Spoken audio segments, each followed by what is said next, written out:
The Dressrosa arc of One Piece is a commentary on how the oppression of marginalized groups is often invisible to those who benefit from that oppression. Since a lot of people don't seem to realize that One Piece is incredibly political, I want to start breaking down what each arc is trying to say and what you can unpack under the surface, or at least what my takeaways from it were. The Dressrosa arc actually has a lot to say, and there's a lot of different topics covered, but I think the main thing from the arc can be seen with the relationship between the humans and the toys. The society of Dressrosa is broken up into two distinct groups. You have the humans, and then you have a second-class citizenry with the toys. And the humans like the toys. There's no outright animosity or bigotry towards the toys, but the toys also aren't given the same rights that people enjoy, and everyone is very comfortable turning a blind eye to that injustice. And the blindness of the oppression to the toys works on two different levels. On a very basic level, people are literally blind to it. Once someone gets turned into a toy, everyone forgets that they ever existed, and most of their enslavement happens underground, away from the eyes of the regular people. But the work that the toys are forced to do underground is essential to the comfort of the people that live up top.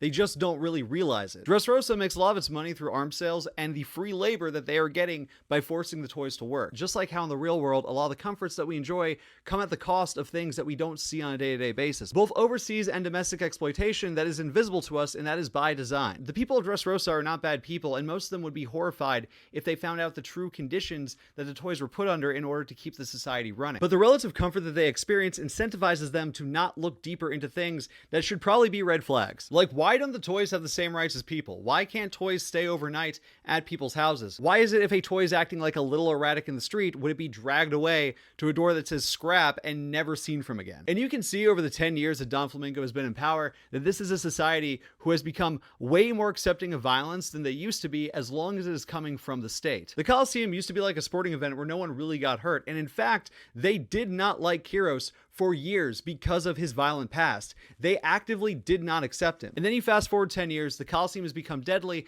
and people are in there screaming for blood for their entertainment. There is love and admiration for Doflamingo, a warlord pirate whose history is very well documented, and their entire economy runs off of selling weapons. And the people of Dressrosa choose to look away and ignore these things because they're living relatively happy lives. The comfort that the people of Dressrosa experience is built off the back of exploitation of other people, but it is far easier to just turn a blind eye to that and, for the sake of the story, literally forget about people in order to maintain that comfort. And so going back to what I think the thesis of this arc is that the exploitation of other people is oftentimes invisible to the people who benefit from that exploitation, both literally and also because we choose not to see it. Or at least that's my read on it. Let me know your analysis in the comments. I've been doing my One Piece reactions as I go through it. I haven't talked as much about the political aspects of One Piece up to this point, because honestly, I thought it was just incredibly obvious to everybody, but apparently there's people who don't know that One Piece is political.